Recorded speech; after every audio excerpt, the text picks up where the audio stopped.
Kubernetes is an open-source distributed operating system that allows normal engineers to manage their resources at the scale that Google does. With Docker providing the APIs to make containers easy to work with, Kubernetes allows processes to be easily distributed and replicated across a data center. Kubernetes was created at Google, and today's guest, Kelsey Hightower, is a staff developer advocate working at Google. He joins me in a conversation today about how Kubernetes works and why it is important to an average developer. Kelsey and I touch on how software engineering is going to look in the next 5 to 10 years, and how a lot of the work around distributed systems will become much easier over time. Before we get to that episode, a few things. Software Weekly is a newsletter that we put out every Sunday evening to condense what happened in the world of software over the previous week. You can sign up for Software Weekly or join our Slack community at softwareengineeringdaily.com. Also, Software Engineering Daily is looking for sponsors. So if you're interested in advertising on the show, whether you're advertising jobs or if you're advertising a product, you can send me a message at softwareengineeringdaily@gmail.com. After a quick message from today's sponsor, we will get to this episode, Kubernetes, Docker, and the distributed operating system with Kelsey Hightower.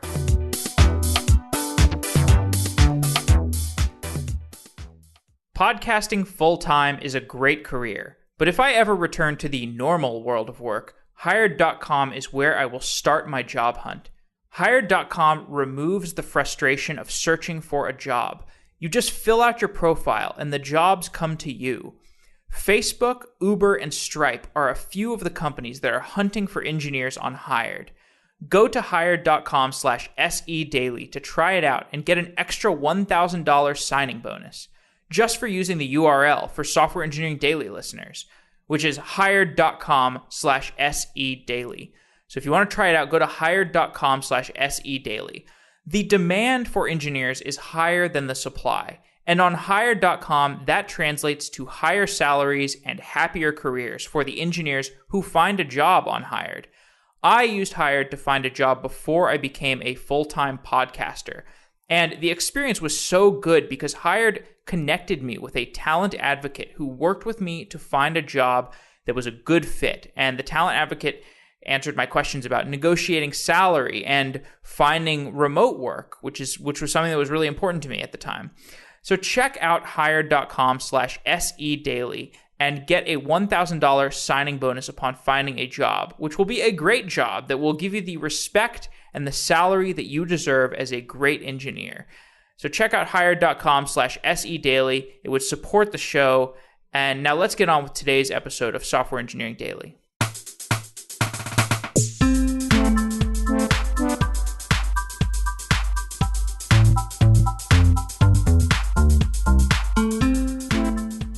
Kelsey Hightower is a staff developer advocate at Google. Kelsey, welcome to Software Engineering Daily.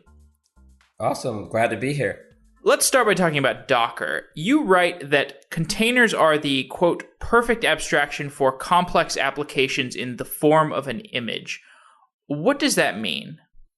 Quite simply, it's, I look at Docker as in terms of the image format, kind of what we're talking about here, the image format as a replacement for something like RPM or a dev in the apt-get world. So better application packaging, right? So maybe one step above the tarball, like an elite tarball.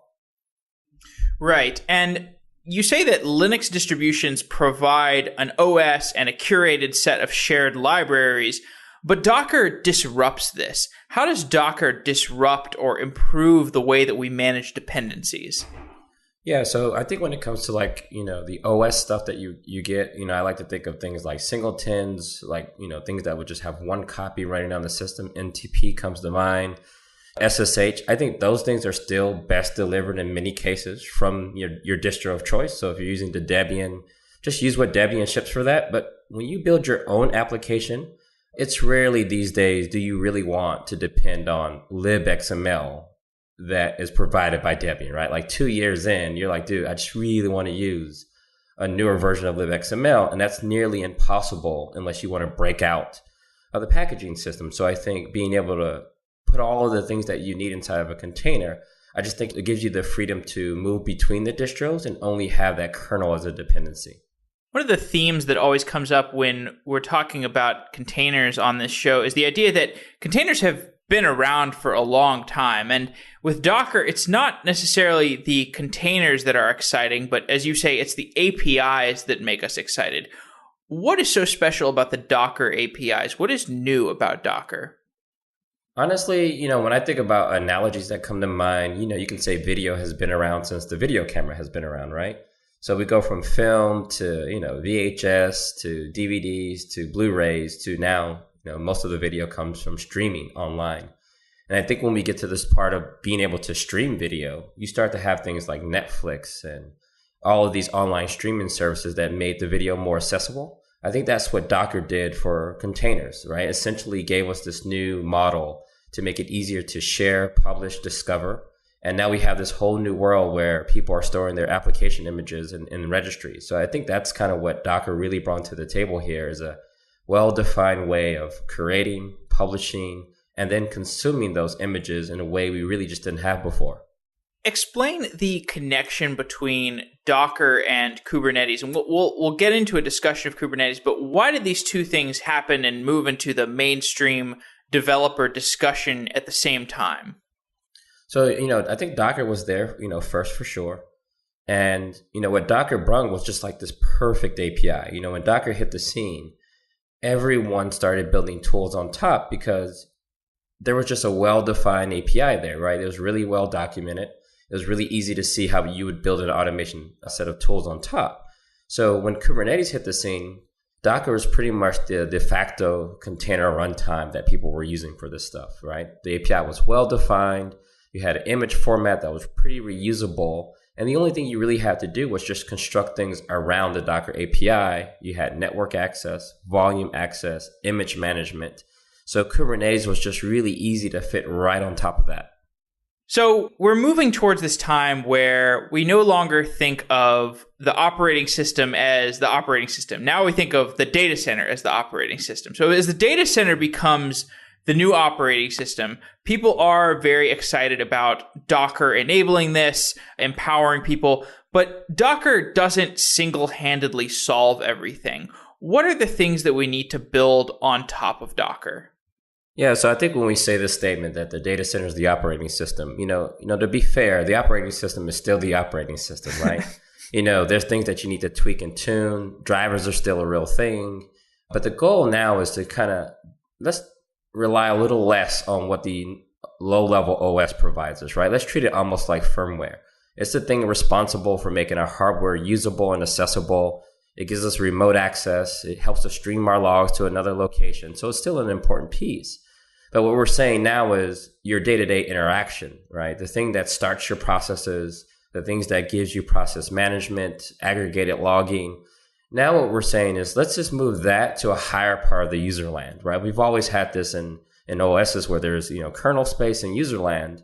I think what we're doing now is saying user land is just going to have a much better abstraction on top. So just instead of the PS command and, catting files around and zipping up logs and log rotation, let's just move all of that stuff to a higher level. The complexity is still there, but we're going to treat the individual machines as just CPU cores in a much larger logical computer, which is the data center. And I think that's what Kubernetes does. It comes in and it provides kind of this high level kernel, if you will, and a user land that replaces many of the things that most people were doing on the shell.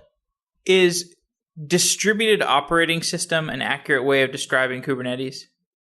I think so in some points that, we aggregate our process table. So instead of running PS, you do things like kubectl git pods, right? And that gives you a global view of all the processes running on all the machines. And inherently, those are distributed computing problems that we do a lot to make sure that it runs smooth. So that's the core tenet of Kubernetes, right? Take a bunch of machines and present them as a logical computer. And we handle that by using many of the things that distributed computing covers, like using etcd in the background and using RAV to replicate that state to give us a consistent view of things. So as we start to move towards this conversation of Kubernetes, what are some misperceptions that people have about Kubernetes that we can get out of the way up front? Number one, I don't think Kubernetes should be your complete end game. There's things that you have to do around Kubernetes, right? You need to still figure out what your machine strategy is going to be. Are you going to go VMs? Are you going to go bare metal? You still have to make that set of decisions yourself. Kubernetes plays nice in either route you take. And also on the very edge, Kubernetes does a lot to integrate load balancers, firewall rules, that sort of thing. But you still need to kind of take care of your network topology. Are you going to go flat? Are you going to go L3? Are you going to go bridge it all together and do some high level overlay networking? You got to kind of make those decisions as well. So Kubernetes is not a PaaS. This isn't Heroku. This isn't something like Cloud Foundry. It's one step below that. And it's something that you would use to build that. Take OpenShift and Deis as great examples.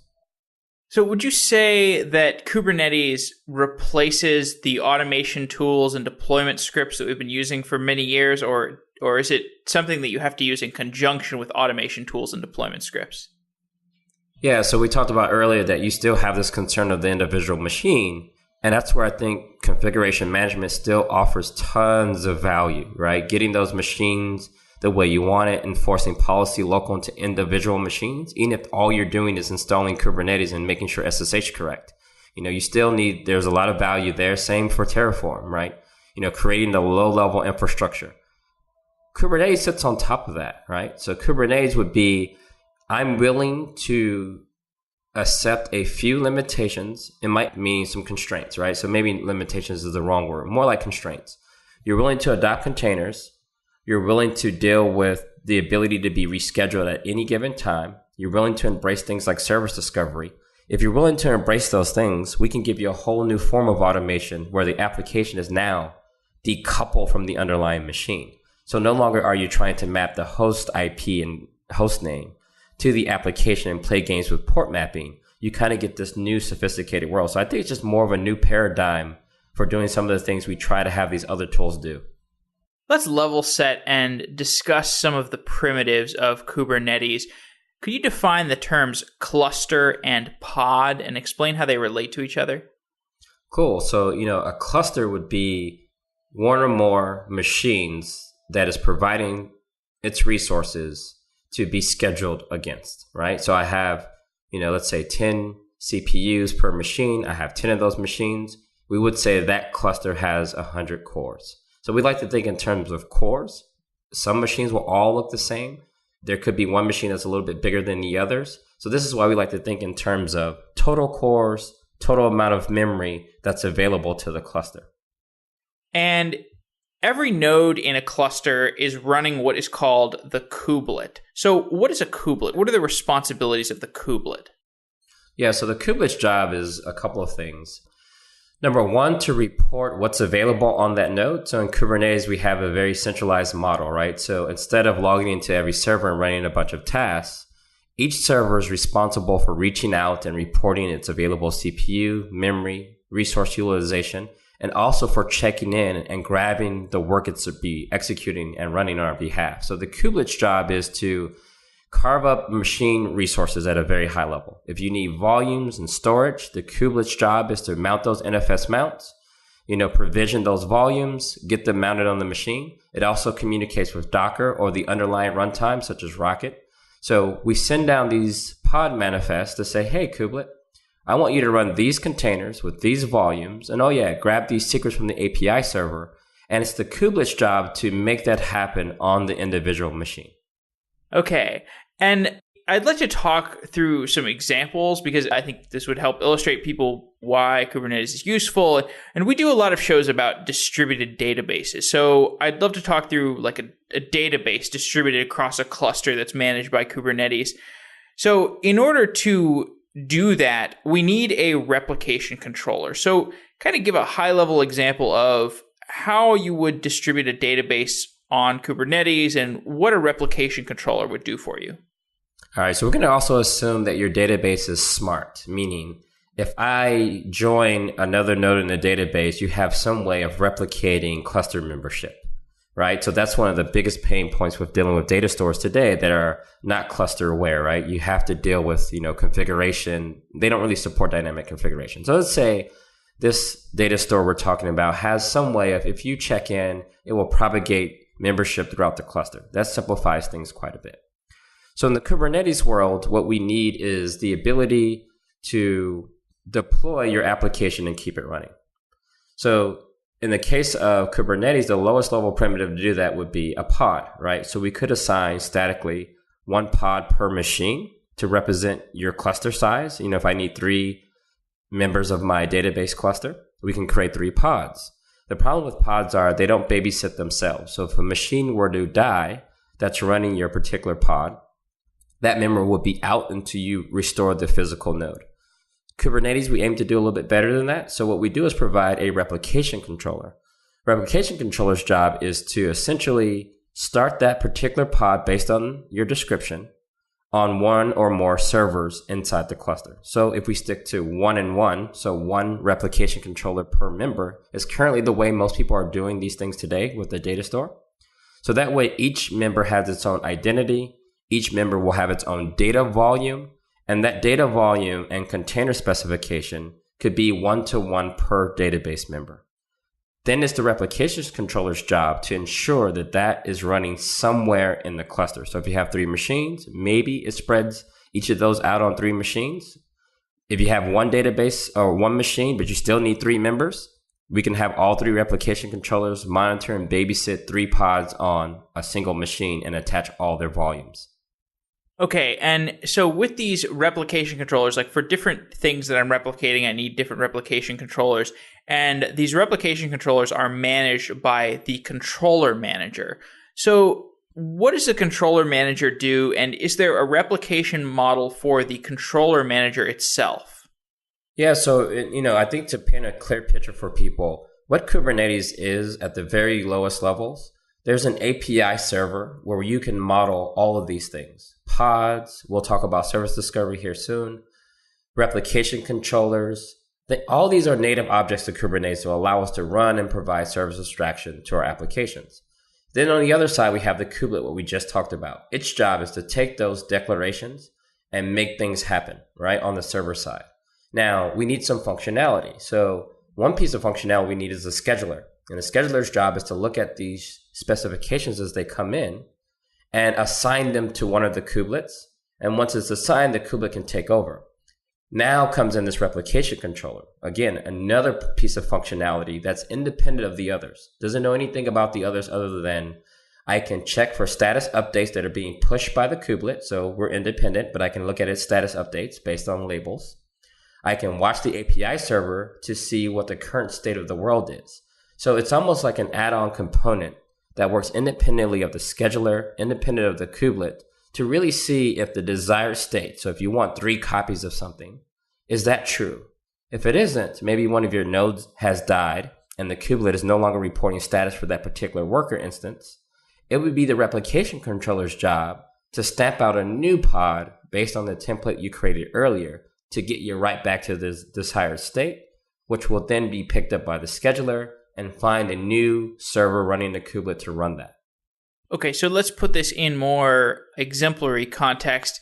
If we've got this distributed database, maybe we've got like a MySQL that we've replicated, and one of the database nodes goes down, it gets totally wiped. What happens? How does the system respond to that event? Right, so let's say your master worker goes down.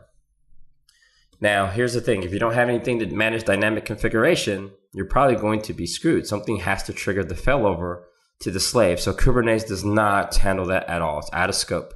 You got to have some arbiter of your own doing this. So what would happen is the master process will be considered dead.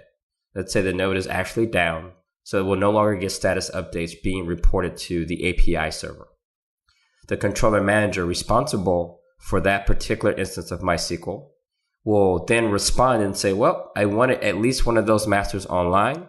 I don't see anything reporting for it. So I'm going to create a new one from the template you provided before, which should also specify the data volume required. So now we submit that as a brand new job to the API server, which will then be picked up by the scheduler. And the scheduler will basically scan the healthy nodes. So these are nodes that are still online, still reporting status, and also have capacity to run our master component. That will then be picked up by the couplet. the kubelet will take that, look at the definition, remount that existing volume. So if you're on a cloud provider, making sure that it's unmounted from the previous instance, mounted it on the new instance, and then starting the process. Problem here, though, is you're going to get a brand new IP address. There's no guarantee you're going to get the same IP address that you got before. So one thing we do to help with that is you can actually use DNS to query the pod name, right? But this is still requiring a little bit of dynamic configuration because you're not necessarily guaranteed to get the exact pod name if you're using a replication controller. So there's a new feature coming down the pipe called PetSet is the working name, which will allow you to preserve identity as your application moves around the cluster, which is the key to make something like MySQL HA work well. Okay, very interesting. So what are the other canonical networking problems or snafus that people encounter when they're working with a system like Kubernetes? I think the biggest snafu is people forgot about networking. It pains me so that, a lot of this automation, a lot of people just really haven't had to deal with networking very much, especially after moving to the cloud. A lot of things are just kind of given to you, made to work, very simple setups. So with Kubernetes, we have a model where we assume all the pods can talk to each other. All the pods can talk to each node. And we also use a collection of IPs called service IPs or virtual IPs that allow us to intercept traffic on behalf of our services, which are backed by one or more pods. And you hit this virtual IP, and basically we have some DNAT rules in your IP tables that says if you hit this IP address, we're now using IP tables as a load balancer, which will pick up that IP address and round robin you to all the pods that back this service. Now, here's the snafu. You're using Docker. You're using the default Docker bridge across all your machines. So you have 100 machines. And ideally, in the Docker world, you give a subnet to each of those machines so Docker can allocate IP addresses from.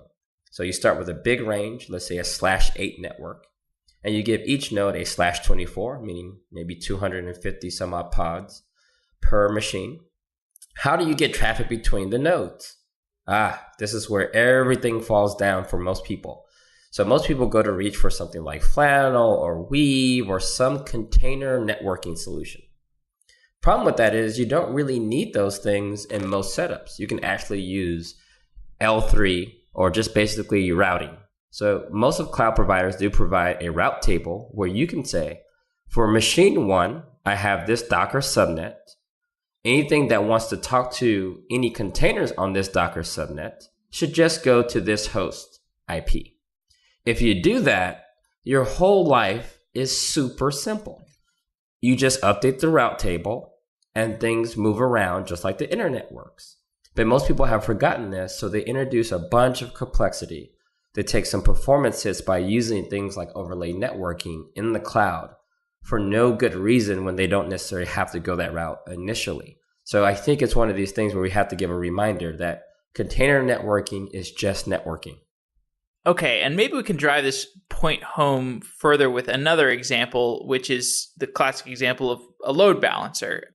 If we wanted to make a load balancer on Kubernetes, how complicated is that to set up? And how does the functionality of a load balancer on Kubernetes, how does that compare to just like my classic load balancer running on AWS or something like that? So the key here that people have to understand as a foundational piece is that we have this scheduler that is automating this process of scheduling our applications. So we don't know ahead of time what the IP address is. We do know what the port is going to be thanks to network namespaces. So each application gets its own IP address, meaning that they can all bind to port 80 if they so choose, which means we don't have to play the port mapping game. This is great. So we have an IP address for every instance of our application. Now, the drawback to this is we don't know what that IP address is going to be.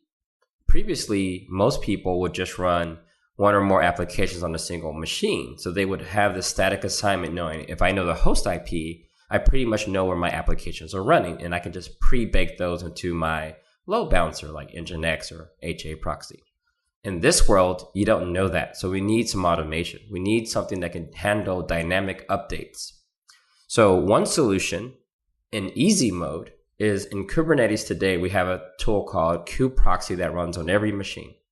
And what kubeproxy's job is to do is to be this kind of a virtual IP that gives you a stable IP address. So that way you don't have to dynamically update your load balancer with the location of each of your pods as they change, come and go, right?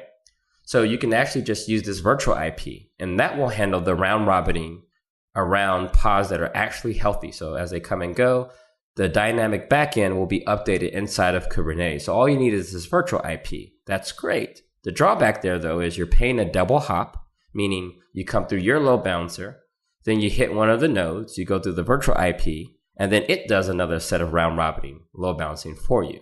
And for some people, this could introduce too much latency for them. You also have the problem is if your load balancer upstream isn't that smart, so you have no way of taking a virtual IP and saying, I want to round robin the destination for this virtual IP across all of my backends so I can have some high availability. Without that, you're only going to one host and now you fall on the floor. So to mitigate that, Kubernetes does support integration with most cloud load balancers and another thing we call ingress. So this allows Kubernetes to kind of manage all of these dynamic updates required to make all of this stuff seamless. And then lastly, I'll tell you about the hard mode, which would be normal mode in my opinion. You can ask Kubernetes for a stream of events that tells you all the active pods and their IPs and ports. So that way you could have your own tooling process these updates and dynamically add backends as they come and go. There's many tools like this online. If you search for like Kubernetes and Nginx integration, you'll see that people are doing these things natively, skipping over some of the easy mode stuff and not paying the double hop penalty. Okay, I love these examples that we've been discussing, and you're really able to dive into them deeply and describe them with a lot of granularity. So let's talk through another one. Typical scenario, I've got a bunch of server replicas, and I realize there's some bug that is in the distribution that's on all of them, or the code that is on all of them, and I want to issue a hotfix to all my server replicas. How do I do that using Kubernetes? Why is Kubernetes useful for this? So this is, to me, the sysadmin dream come true, right? So, and early in my IT career, I spent a lot of time as a sysadmin. And even with tools like Puppet, Ansible, and Chef, they do a lot to make a lot of this stuff pretty easy. Once you have your inventory set up, you can go through and say, hey, anyone running this particular tag or has this role, run this new set of automation that should hopefully update my app, right? Kubernetes, I think, kind of takes that one step further. Now we don't really need to track which host is running what. We can just target either a deployment, which manages replication controllers, or just replication controllers directly. And this is where things are defined. It says this replication controller is managing application version 1.1. Now I patched my vulnerability, I've updated my container, and now I'm ready to roll it out. Now, I don't know how many are out there. Right? I don't know if it's 10 or a million copies, and I don't need to know because the replication controller's job is to enforce our desired state even when we're asleep. So if we go through and we say, hey, Kubernetes, I have version 2.0, and I want all of my pods to be running 2.0 that are being managed by this particular controller. What we have now as of Kubernetes 1.2, all of this can be done server side. So if you're using what we call a deployment, and a deployment carries with it the underlying definition for the replication controller. It also carries your update strategy, which is by default rolling update. So if you do your initial deployment with version 1.0, you update that deployment with 2.0 as the container image tag you want, and you do an update of that manifest inside of Kubernetes. At that point, you can stand back and let the rolling update happen, and it will be managed by the deployment object. You can expect that object to tell you how far it is in that process. Maybe we've done 500,000 updates out of 1 million, and it will do it in a way that minimizes downtime. All of your pods will have their shutdown hooks called. We'll make sure that containers actually go away before we add new ones, and we keep doing this until the job is complete. Okay, that's a great example. So we've been talking about Kubernetes from this applied point of view, but I'd like to get into a little more discussion of the internals. You touched on the API server earlier. let's put a little finer definition on this. What are the responsibilities of the Kubernetes API server? Very simple. The Kubernetes API server holds all the objects for things that can be monitored, be manipulated in a cluster. So we have all of our node objects. So in order to use resources and in order for the scheduler to make its decisions, it needs to have a list of all the nodes running. So that's a schema inside of the API server. So when nodes come up, they register themselves, which adds the object to Kubernetes. So that's all of our node listings. We have the same thing for pods, services. Those are those VIPs we talked about earlier. For replication controllers and deployments with the update strategies, all that is modeled in the API server. The API server then stores that in some consistent store. Today, that's etcd. So it ensures that all of this state about the cluster, the current status of the nodes, the current status of the pods, things like events, all those gets persisted in a data store. The API server is the only thing in a Kubernetes cluster that gets to talk to this data store. The API server then provides endpoints for watching for changes, event notifications, and also manipulating all the CRUD operations you would do, create, update, and modify. All that happens in the API server, and that's all it does. It holds the definition of everything. It's the authoritative and only place this happens for a Kubernetes cluster.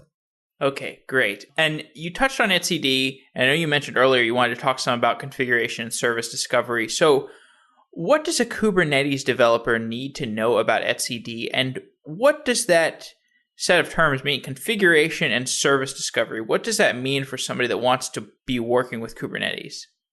So you would never touch etcd as a developer. If you're a cluster administrator, yes, your job is to make sure etcd is up and running in the correct configuration for high availability. But if you're writing applications, you shouldn't touch etcd at all. Etcd is an implementation detail. So for service discovery, that's handled and managed by Kubernetes through labels. So when you create these pods, they're given a set of labels. And other parts of the systems, like the service abstraction we talked about, knows how to find all the pods that make up that service by querying for their labels. And that query logic, all that's in the API server. When it comes to configuration, Kubernetes provides two objects for this. So normally when you have etcd, you kind of pick your key layout like /app/config. And you drop in some arbitrary config there. It could be JSON or it can be a single key value pairs nested underneath that directory. So then you need to know about etcd and blah, blah, blah. In Kubernetes, we give you two primitives. We give you what we call secrets for storing, obviously, secret data. And things that can be stored there are like tokens, TLS certificates, and some people store normal configuration that may have some secret data embedded in it. You can think of an overall application config where there's a database password. So you know what? You take the whole blob and you store it as a secret. We also have config maps, and config maps are a little bit more granular configuration can be managed there, but it's very similar to secrets. You can go raw key value pairs, or you can stick whole files in there.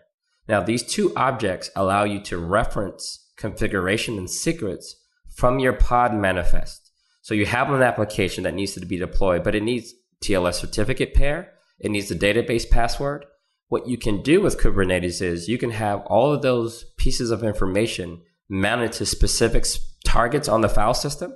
So you can say, hey, take this TLS certificate and mount it underneath etc my app tls.cert, tls.key. So now we solve that key distribution problem, right? That's the hardest thing about managing configuration. We don't want to bake these things into our containers. So Kubernetes allows us to use these abstractions to say at runtime, late binding, if you will, attach my configuration to these nodes as they run. And then in the future, those configuration objects will also trigger rolling updates. So I update my configuration, and then I update the name of that configuration that I'm referring to. Maybe it's V1 of the configuration. That can trigger a rolling update the same way we trigger updates with a new version of our application. Again, like to me, this is the sysadmin dream come true. Totally. So on Software Engineering Daily, we've had a bunch of shows recently. We have an increasing number of shows about the concept of schedulers and these distributed schedulers.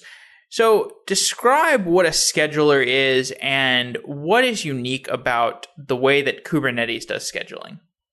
Cool. So a scheduler to me, for people without any context of what a scheduler is, if you're a sysadmin or you're a developer ever in charge of deploying an application, think of all the things you do to make a decision on where to run the next node. Let's say you have 3 servers in your infrastructure. You know that server 1 is running the database server and it's pretty loaded most of the time. You would just unconsciously skip that node for running your application because it's not the best fit, right? So since it's not the best fit, you move on to node 2 or 3. Now, let's say 2 or 3 don't have any applications running on them. You don't care. You'll pick one at random. So let's say you pick node 3 this time. Now you need another instance, another copy of your application. Ideally, if you remember all these things, node 2 becomes the best fit for the application in terms of free resources and likelihood to be the best candidate to run your app. What a scheduler does is takes that and automates it. So what we can do now is start to use data that we're getting from the Couplet, saying, hey, here's how much memory I have free. Here's how many applications I'm currently running. We can use that data then to score each of the nodes. So as these workloads come in, we say we need to run a copy of our application. We just run through the list of nodes in the API server, weigh them based on free resources, and then just make a scheduling decision, which would be the placement portion. And now we know that we've, at that particular moment in time, that was the best fit for our application. Rinse and repeat as workloads come and go in the system. So that's a scheduler at a high level. Great. Okay, I want to zoom out and talk about the broader context of these distributed systems, newer tools and projects. You've talked about Docker Swarm and running Docker Swarm on Kubernetes. And Swarm allows you to treat a pool of hosts like a single machine, which sounds very similar to what Kubernetes offers. So how does that compare to what Kubernetes does? So when you look at Docker Swarm, that project goes from the ground up. Containers, individual containers are the dominant primitive there. So you take a container and you can schedule it across machines. So Swarm gives you this idea of scheduling. Great. So this is that whole scoring and certification process. Recently, Docker added some service discovery, right? So now service discovery is baked in. So we place this thing and we update some internal state to say, here's where it's running. In terms of volumes, currently in Swarm, a volume is not a detached thing. Even though Docker supports volumes, in Kubernetes, a volume would be its own independent object that could also influence scheduling decisions. So when I think about Swarm, it's going from the ground up, starting from a container and adding enough functionality and abstractions on top of that to provide a complete system. I look at Kubernetes coming from the top down, starting with a unified API for service discovery, volume management, user management, things like replication controllers, starting from the top and then working our way down to implementation details. So at a very high level, for some users, they provide very similar things. I have a definition. So this is kind of one thing that's a little different in Docker. There is no true definition of like a replication controller, if you will. You can say Docker run and make sure that it gets restarted. And then there will be some state that will be somewhat implicitly created that says, hey, I want this container to run somewhere. In Kubernetes, you start with this explicit state. So you never do an imperative action in Kubernetes up front. You don't say, run this pod. No. You say, I would like to have a pod that looks like this. And it's the system's job to figure out how to actually make that happen. So I think that's the difference. But at a high level, some people would say it's pretty much the same for, a certain set of use cases. Right. Okay. Does the same kind of comparison apply to Mesos, where there's some overlapping functionality, but there's also some spaces right now where the two projects are disjoint? Yeah, so when you say Mesos, I think it's always helpful to understand it's a 2-part scheduler. So Mesos provides the low-level abstraction of here's my resources. So almost kind of like what the Couplet does. Here's my resources. The Mesos slave is reporting up. Here's my resource. Here's my memory. Here's my CPU. And Mesos' job is to go around to the different frameworks or schedulers to say, who would like to use these resources? Now, when you want Kubernetes-like functionality in the Mesos world or the Mesos ecosystem, you can look at things like Marathon. So Marathon has some high-level abstractions to say, oh, I want to run this container. And they recently added pods to Mesos, meaning now you have a way of describing one or more containers that need to be co-scheduled and a volume that needs to be attached to that collection of pods. So very Kubernetes-like, which is great. I love the fact that these ideas are going back and forth in these communities. So in the Mesos world, you have to compare Kubernetes with things like Marathon or Aurora. Those are things that are a little closer to Kubernetes. The difference being it's a two-part scheduler, where Mesos world, they want to share those resources with multiple schedulers and frameworks like Hadoop and Spark. Do you have any thoughts for how you see this space evolving into the future? It seems like there's a lot of different scheduler frameworks right now. It can be hard to differentiate between them from the outside looking in. Are we going to see an increase in specialization? Yeah, so I think you've already seen it in the Mesos world, right? You have Spark, Hadoop, which specialize in scheduling and managing workloads. So the Mesosphere world, or Mesos world, we've already seen this. Each of these schedulers are specialized. They all do one set of things that are unique to their offering. And then they just utilize a common layer underneath, which is Mesos, right? So you've already seen that take off in that community. In the Kubernetes world, it's slightly different because in Kubernetes, there's only one way to model a workload, via a pod. So whether you're a scheduler, like a cron job type service, you're going to create a pod. Whether you're just a one-off job, again, you're going to create a pod using our job abstraction. So in Kubernetes, it's assumed that there won't be two parts. There'll be something that defines a job from top to bottom.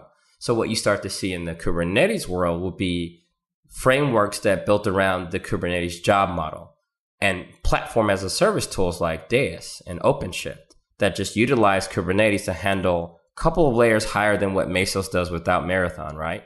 So these things become common underlying building blocks.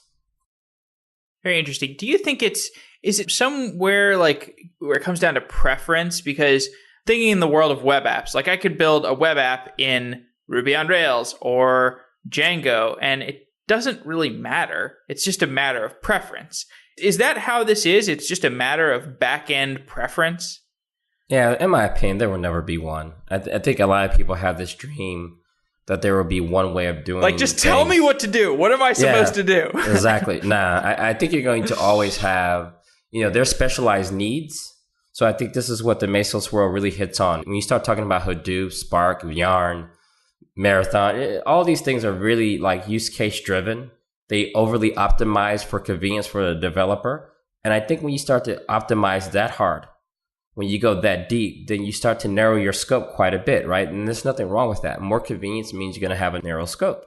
So then when you have a narrow scope, you're going to end up with many implementations. And I think that's just how the world works. Same thing with any set of libraries and programming languages, right? You optimize for a particular use case, or you came out at a time where what was needed by the communities were what you have. And then time goes on, like in the case of Golang, multi-core dominates the scene. So there's no sense in coming out with a programming language that didn't take advantage of multiple cores natively. So I think it's all about timing, new ideas, rebasing our assumptions, learning from others, which I think is probably the biggest key here, is that we're learning from each other. And every time we learn something new or we try something new in practice, out comes a new framework. Ask the JavaScript world. Every week there's a new JavaScript framework. I have asked them, and yeah, there are a lot of JavaScript frameworks. So the thing about frameworks is they get usability right a lot of times, from the good frameworks. And these systems like Kubernetes or Mesos, like to the average developer, these may still seem somewhat intimidating, or they're like, why do I want to get involved with this? Or why would I want to build my company with this thing from day one? It's this technology I've never used. So is this point of intimidation, is this just like kind of a lack of people really putting their foot down and going for it and like trying to build on Kubernetes from day one? Or is it more like the tooling and the usability are just not there yet to the point where people can say, oh, this is really comfortable and easy to use? Yeah, I think you're right. I think it's just pretty raw right now. All this stuff is relatively new. We're exposing low-level APIs to people directly. There's no reason why you should be creating replication controllers every day. The idea with replication controllers and deployment objects are, you create these things once per set of services you have, and you use something like continuous delivery or some framework to say, look, just update the version that you need, and then let this controller kind of automate and proliferate it throughout your cluster. So I think we're still in the early days, but long term, I always tell people this, long term, what people are really asking for is something that looks like Heroku and Cloud Functions, right? Because, Heroku was pretty badass. The problem was it just had a little bit too many limitations, right? And I think the biggest one was the limitation on runtime, right? You just couldn't use all the libraries you wanted to. And ideally, some of the things that Heroku pushed on the world, 12-factor being key here, was, look, if you do these things, then a lot of automation can take place on your behalf. So with a combination of containers coming out, giving people the ability to have those custom runtimes, use any library you want and get some isolation from each other, I think that's awesome. But at the end of the day, if you set up Kubernetes correctly, in my opinion, or not just correctly, but once you really get a mature Kubernetes setup, it starts to feel like Heroku. Someone checks in some code, things get built, new container spits out, a controller gets updated, and it starts rolling out throughout the infrastructure with little to no downtime. So I think this is just a better building block for people still rolling their own, or vendors that are providing solutions like Heroku, OpenShift, Deis, have better building blocks to come from. So as we kind of begin to wrap up, you mentioned Cloud Functions, and I think this is like the Google offering that's somewhat similar to AWS Lambda. That's correct, right? That's right. Okay. So how does that fit into this conversation? And as we're kind of talking about the types of architectures people are going to want to build in the near future. Yeah, so I've already seen people with prototypes of building something like Cloud Function or Lambda on top of Kubernetes, right? The key to doing those services are providing a platform to your users. So the contract with the developer is you implement this function, essentially like an on-message handler, and then it will be deployed as necessary. So if you have a dynamic scheduler and you have something that's at the front door saying, hey, a request just came in, then you can schedule a job to handle that request, right? So I think a lot of these things will allow people to build these high-order platforms and provide an even limited interface. Do you really need to bind to a port? Do you really care about binding to ports? Actually, the truth is no, right? That's just an implementation detail that we happen to use TCP as a transport. Get rid of that and just say, look, if an HTTP event shows up, a message shows up, a row changes in my database, I want to know about it. Give me the data and I'll process it. That is, to me, in some use cases. I don't think you're going to do that for everything in the world. But I think a lot of use cases that I've seen in the world can be handled that way.